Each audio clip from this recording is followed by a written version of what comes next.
Aku juga ngerasanya begitu. Sempat bertanya dan sempat mendapatkan pertanyaan juga dari beberapa teman. Mondar-mandir ikut kelas pemberdayaan, tapi nggak jadi apa-apa. Karena temanku ini melihat teman-teman yang lain itu udah jadi sesuatu gitu loh. Sementara ya aku masih begini, masih ngurusin kain, masih ngurusin kikil, masih ngurusin dan tidak sekeren teman-teman yang lain. Eh tapi yo bener-bener aku ngerasa, oh untung dulu itu aku sudah Betul. pernah belajar tentang ini itu ya pada saat pandemi. Bener-bener cara yang Bener, cara ngadepin beda. karena ya dengan kondisi yang sebegitu chaosnya dari kejatuhan secara ekonomi, untung berjamaah ya. Coba nggak berjamaah piye? Iki untung Untung rame-rame berjamaah ke rame-rame. Ya benar-benar bolone oke. Jadi lah nyungsep itu ora nyungsep bareng kan. sendirian. Nyungsep berjamaah. Bu, jadi loro. Kalau tetep loro. Tapi kan nemen. Tapi karena disonggo rame-rame jadi mungkin agak berkurang. Tapi emang benar dari sisi ekonomi dan segala macam banyak kehilangan ya. Ada teman-teman itu kehilangan adik, kakak, orang tua, suami. Aku juga kehilangan 2 orang yang akhirnya harus ikut rombongan pulang. Kan itu satu rombongan gede tuh. Ya 2 orang pergi, terus keterpurukan ekonomi, bisnis macet, dan itu di segala sektor ya. Semua Kain, makanan dan segala macam itu semua pada stuck dalam kurun waktu 2 tahun ya. Dan itu luar biasa. Akhirnya masing-masing orang itu membutuhkan treatment untuk mengatasi level stresnya sendiri-sendiri. Ada yang jadi makin rajin ibadah, ada yang makin rajin meditasi, ya segala macam lah. Terapis-terapis itu jadi mendapatkan banyak berkah karena banyak yang membutuhkan treatment untuk terapi dan segala macam. Aku juga ngerasa untung kok udah punya bekal, jadi udah ngerti sedikit banyak sudah ngerti cara handle dan cara meresponnya gitu. Jadi nggak terlalu bingung, nggak terlalu sakit. Jadi kita bisa sedikit mereduce nggak sampai berlarut-larut gitu. Benar. Jadi dampak-dampaknya itu bisa kita minimalisir gitu. Itu yang semua pemahaman, semua pengetahuan yang Cici dapatkan dari keluar masuk kelas itu pure untuk diri sendiri atau juga diaplikasikan untuk orang terdekat? Awal sih pure untuk diri sendiri. Sempat di pertengahan saya sering sharing, seneng karena merasa oh ini apik ya, bagus. Saya itu senengnya ada yang bagus, pasti saya sharing gitu. Tapi di perjalanan ini ya selanjutnya dalam proses perjalanan healing saya juga sadar nggak semua orang juga bisa menerima yang baik untuk saya belum tentu baik untuk orang lain. Jadi sekarang saya lebih kalem, diem, kalau orang nanya baru saya ceritain, orang baru masuk. Jadi nggak kayak dulu pokoknya wah saya tak ini loh jawabnya bagus, ini bagus. Bener. Sekarang lebih dia mengamati dulu ini foto enggak nih orang ini siap enggak sudah. Iya. Karena untuk masuk ke fase itu juga orang itu tergantung panggilan. Betul. Jadi yang memanggil itu yang memperjalankan itu diri sendiri. Betul. Jadi nggak bisa treatment yang bagus untuk kita belum tentu bagus untuk orang lain karena masing-masing punya kebutuhan sendiri-sendiri ya. Aku masih ingat waktu aku pertama kali WA, Ci aku ada agenda ke Surabaya, bisa ketemu nggak? Terus ini aku mau ngelanjutin konten YouTubeku untuk mengangkat cerita-cerita perempuan di balik layar. Aku masih ingat jawabannya pada waktu itu masih menep ya, masih dalam fase mengamati dan berdiam diri.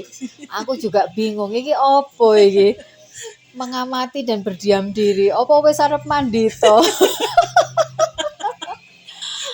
Apa udah mulai ini udah mulai berproses untuk mandi to kok sekarang aku mau mengamati dan berdiam diri. Maksudnya apa iki? Ceritain apa itu? Itu saya kalau ditanya ya nggak ngerti Bunda. Jadi gini, saya tuh orangnya kalau ini bilang kita ngomong intuisi ya, kayak ada suara dari dalam diri yang umpama kamu meditasi yo gitu, kayak sekarang di kelenteng oke ada, kamu harusnya baca parita meditasi. Saya itu tipe orang yang harus tahu alasannya yang jelas baru saya itu ngaku no itu saya dulu. Selama pandemi itu ya memang berubah banyak, akhirnya kayak wis ya wis lah aku pasrah gak ngerti alasannya apa ya wis tak lakoni. Itu yang paling beda banget waktu selama 2 tahun ini.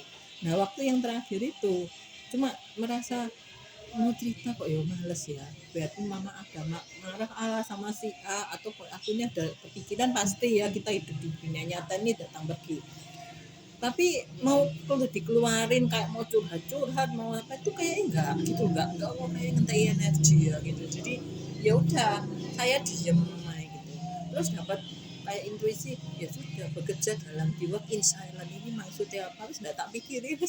Cuma memang dulu kalau dulu saya merenung tuh saya senang nulis di Facebook, sekarang enggak kepingin nulis. Enggak kepingin nulis di Facebook. Jadi ya mengalir Bunda tanya enggak tahu ya Bunda kayak ini dari pas saya pokoknya diamati tok ya, emosi apa diamati. Iya diamati. Wis, Aku gitu. juga bingung bacanya. Ki opo iki maksudnya iki? Bunda.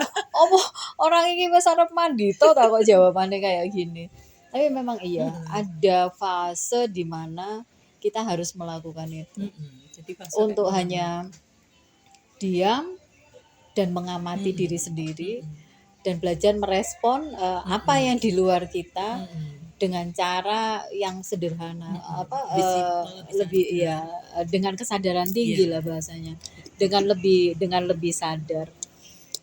Iki menarik karena ada beberapa temanku, kebetulan ada di lingkaranku ada 2 orang yang akhirnya mereka memutuskan untuk step back, untuk mundur dari hiruk pikuk duniawi.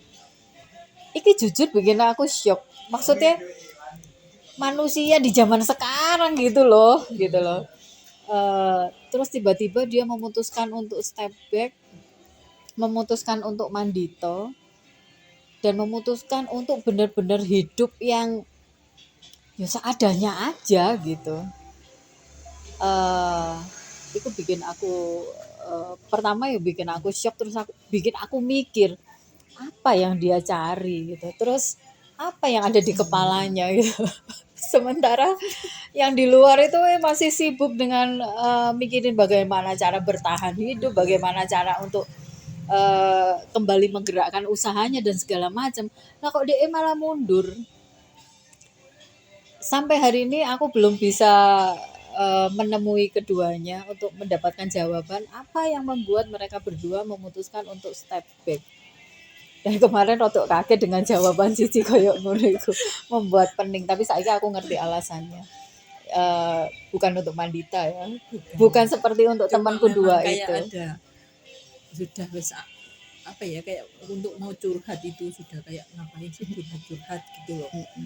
Perenungan juga ya untuk diri sendiri aja pemahamannya gitu. Kalau dulu seneng begitu dapat insight ya perenungan tulis di Facebook.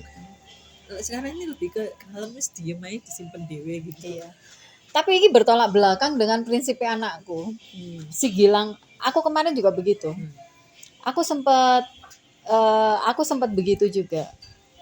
Jadi benar-benar mengamati, dalam proses mengamati nggak banyak melakukan aksi ya. Akhirnya Gilang bilang begini, dalam 46 tahun itu banyak sekali yang terjadi dalam kehidupan Bunda. Sayang suatu hari itu akan hilang, dibawa masuk ke liang kubur.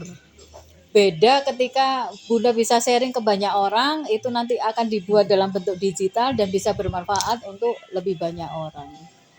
Itu yang aku ingat-ingat sampai sekarang hingga bikin podcast, bikin grup 1000 hari bercerita dan segala macam. Cici ini menarik, tapi karena dibatasi waktu 20 menit, kita kembali ke topik selanjutnya ya. Oke. Oke, dadah.